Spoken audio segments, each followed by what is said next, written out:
Jeudi 1er mars, 11h20, nous sommes sur la chaîne de télévision vidéo La Voix de la Vérité sur YouTube d'Ahmed Benfissa. Bonjour mes chers amis, j'espère que vous êtes de plus en plus nombreux et que chemin faisant vers votre travail, vous ouvrez votre portable et que vous vous informez des dernières vidéos, et qui sait encore que ça devienne une habitude de lire un petit chapitre, une citation, un petit chapitre de Mao Tse-tung avant d'aller au travail. Il n'y a pas mieux, paraît-il, pour avoir la forme. Puisque dernièrement, j'ai appris qu'en Chine, il y a une femme qui a été opérée sans anesthésie, juste en lui lisant les petits chapitres et les petites citations du livre de Mao Tse-tung. Donc, pourquoi pas pour aller au travail. Je vous remercie infiniment, ce n'est pas de l'aliénation, mais c'est juste une façon de s'informer, de se cultiver, et en même temps de voir autrui et de voir l'autre comment il réfléchit et comment il a réfléchi pour réussir. C'est ça le problème, ce n'est pas de réfléchir et de ne rien entreprendre, mais c'est de réfléchir, d'entreprendre et de réussir. C'est le propre de l'être humain, c'est toujours de transcender. Donc, nous passons directement.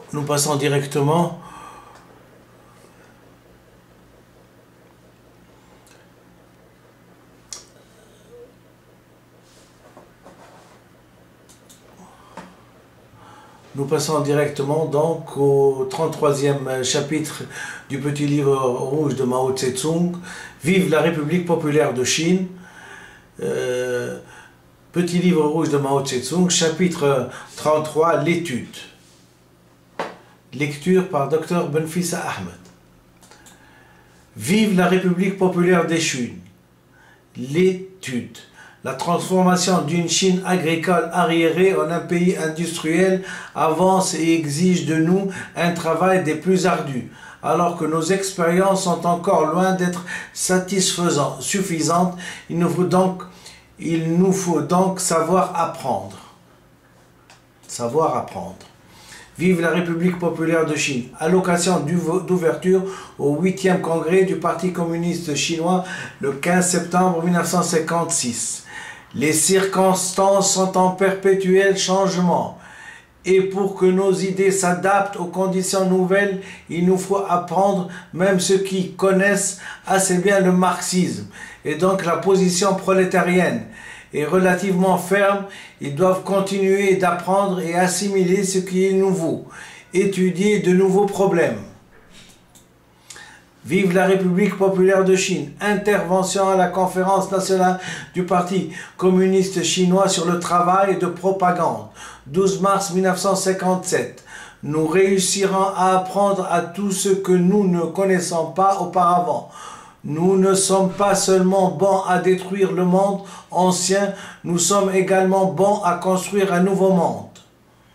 Rapport à la 2e session plénière du comité central issu du 7e congrès du Parti communiste chinois le 5 mars 1949, œuvre choisie de Mao Tse-tung, tome 4. Vive la République populaire de Chine. Il y a deux manières d'apprendre. L'une dogmatique, consiste à emprunter tout, que cela convienne ou non aux conditions de notre pays. Cette manière-là n'est pas la bonne. L'autre consiste à faire travailler nos cerveaux et apprendre ce qui correspond aux conditions de notre pays, c'est-à-dire à assimiler l'expérience qui peut nous être utile. C'est celle-là que nous devons adopter.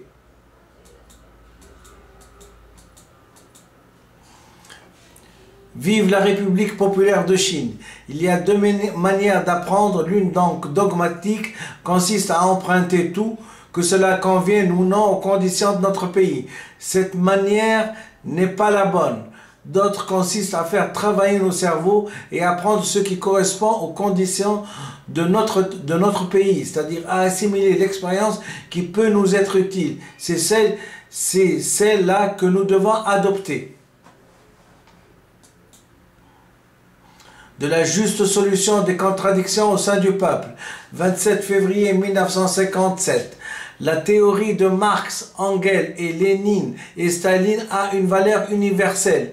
Il ne faut pas la considérer comme un dogme, mais comme un guide pour l'action. Il ne faut pas se contenter d'apprendre des termes et des formules, mais étudier le marxisme-léninisme en tant que science de la révolution.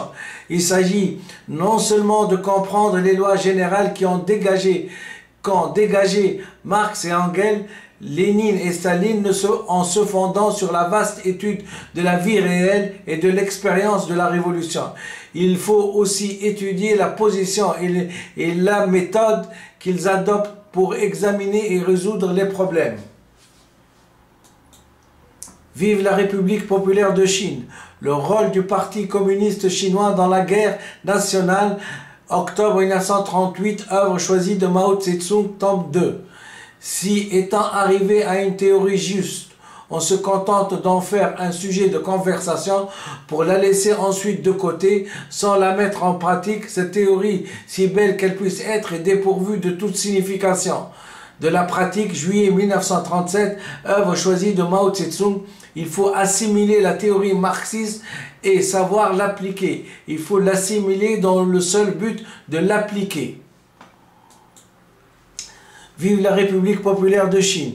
Si vous parvenez à expliquer du point de vue marxiste-léniniste une ou deux questions pratiques, vous mériteriez des compliments. On pourra dire que vous aurez obtenu quelques succès. Plus vous expliquerez de questions, plus vous expliquerez de questions, plus vos explications seront complètes et profondes, et plus vos succès seront considérables. Vive la République populaire de Chine. Pour un style correct du travail dans le parti. 1er février 1942, œuvre choisie de Mao Tse-tung, tome 3. Comment lier l'une et l'autre, la théorie marxiste-léniniste et la réalité de la révolution chinoise. Il faut, pour employer une expression courante, décocher sa flèche en visant la cible. Le marxisme-léninisme est la révolution chinoise, ce que la flèche est. Le marxisme-léninisme est à la révolution chinoise ce que la flèche est à la cible. Or, certains de nos camarades décochent leurs flèches sans viser la cible. Ils tirent au hasard, de tels camarades risquent de compromettre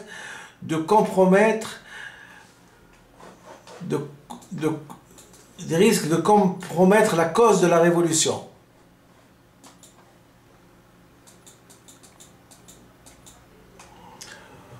Pour un style correct de travail dans le parti. 1er février 1942, œuvre choisie de Mao Tse-tung, tome 3. Ceux qui ont de l'expérience pratique doivent étudier la théorie et apprendre sérieusement dans les livres. C'est alors seulement qu'ils pourront systématiser leur expérience, la synthétiser et l'élever au niveau de la théorie. Ils éviteront ainsi de prendre leur expérience limitée pour une expérience générale et de commettre des erreurs d'ordre empirique. Pour un style correct de travail dans le parti, 1er février 1942, œuvre choisie de Mao Tse-tung, tome 3. Tome 4. Étudier dans les livres, c'est une façon d'apprendre. Appliquer ce qu'on a appris, c'en est une autre, plus importante encore. Notre méthode principale, c'est d'apprendre à faire la guerre en la faisant. Ceux qui n'ont pas la possibilité d'entrer dans une école peuvent également apprendre à faire la guerre, et cela en combattant. La guerre révolutionnaire est l'affaire du peuple. Dans cette guerre, le plus souvent, on ne se bat pas seulement après avoir appris à combattre, on commence par combattre. Et ensuite on apprend, car combattre c'est apprendre. Problème stratégique de la guerre révolutionnaire en Chine, décembre 1936, œuvre choisie de Mao Tse-tung, tome 1. Entre le civil et le militaire, il existe une certaine distance, mais il n'y a pas entre eux de grandes murailles, et cette distance peut être rapidement franchie. Faire la révolution, faire la guerre, voilà le moyen qui permet de la franchir. Lorsque nous disons qu'il n'est pas facile d'apprendre et d'appliquer ce qu'on a appris, nous entendons par là qu'il n'est pas facile d'étudier quelque chose afin de l'appliquer avec une science consommée.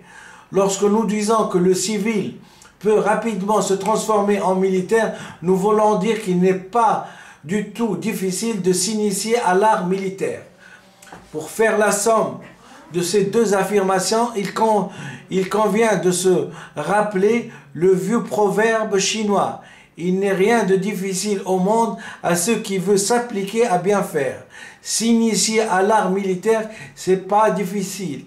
Et se perfectionner est aussi possible. Pour peu qu'on s'applique et pour peu qu'on s'applique et qu'on sache apprendre. Vive la République populaire de Chine. Problème stratégique de la guerre révolutionnaire en Chine. Décembre 1936. Œuvre choisie de Mao Tse-tung, tome 1. Nous devons apprendre de tous ceux qui s'y connaissent, quel que soit, à travailler dans le domaine économique. Nous devons en faire nos maîtres et à apprendre auprès d'eux. Humblement, consciencieusement, quand on ne sait pas, on avoue son ignorance. Il ne faut pas faire l'entendu.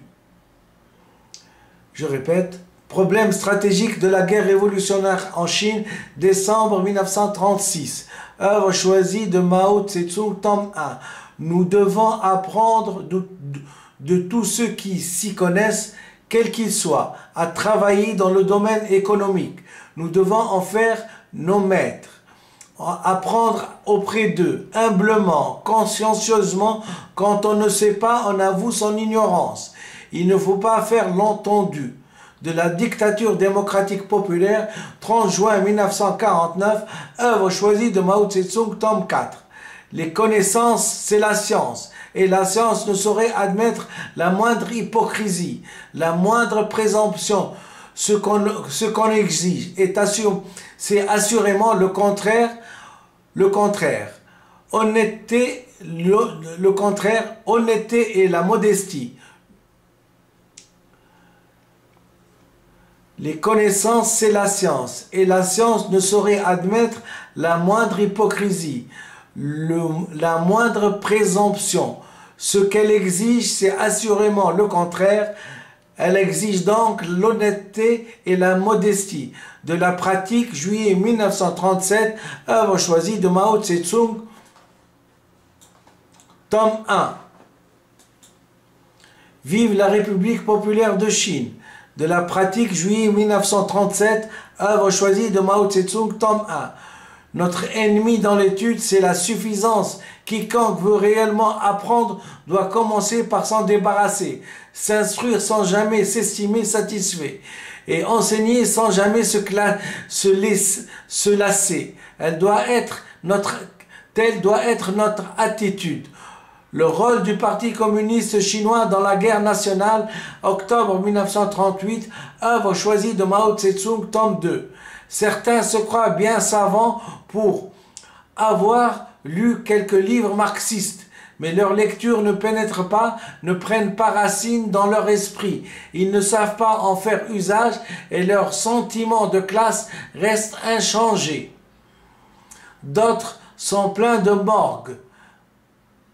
Si peu qu'il ait lu, il se croit quelqu'un, se gonfle d'orgueil, mais dès que souffle la tempête, leur position se révèle fort différente de celle des ouvriers et de la plupart des paysans travailleurs. Elle est vacillante alors que celle-ci est ferme. Elle est équivoque alors que celle-ci est claire et nette. Je répète le dernier petit paragraphe. Certains se croient bien savants pour avoir lu quelques livres marxistes, mais leur lecture ne pénètre pas, ne prennent pas racine dans leur esprit. Ils ne savent pas en faire usage et leur sentiment de classe reste inchangé. D'autres sont pleins de morgue. Si peu qu'ils aient lu, ils se croient quelqu'un, se gonflent d'orgueil. Mais dès que souffle la tempête, Leur position se révèle fort différente de celle des ouvriers et de la plupart des paysans travailleurs. Elle est vacillante alors que celle-ci est ferme, elle est équivoque alors que celle-ci est claire et nette. Vive la République populaire de Chine. Intervention à la conférence nationale du Parti communiste chinois sur le travail de propagande, le 12 mars 1957. Pour apprendre le marxisme, il ne suffit pas de l'étudier dans les livres. C'est surtout par la lutte des classes, le travail pratique et les contacts avec les masses ouvrières et paysannes qu'on arrive à le faire sien réellement. Si après avoir lu les ouvrages marxistes, nos intellectuels acquièrent encore quelques compréhensions du marxisme au contact des masses ouvrières et paysannes et dans leur travail pratique, nous parlons tous le même langage, non seulement le langage du patriotisme et du socialisme, mais probablement aussi le langage de la conception communiste du monde. Et notre travail, à tous, on sera sûrement beaucoup mieux fait. Patriotisme et socialisme, mais probablement aussi le langage de la conception communiste du monde. Et notre travail à tous, on en sera sûrement beaucoup mieux fait.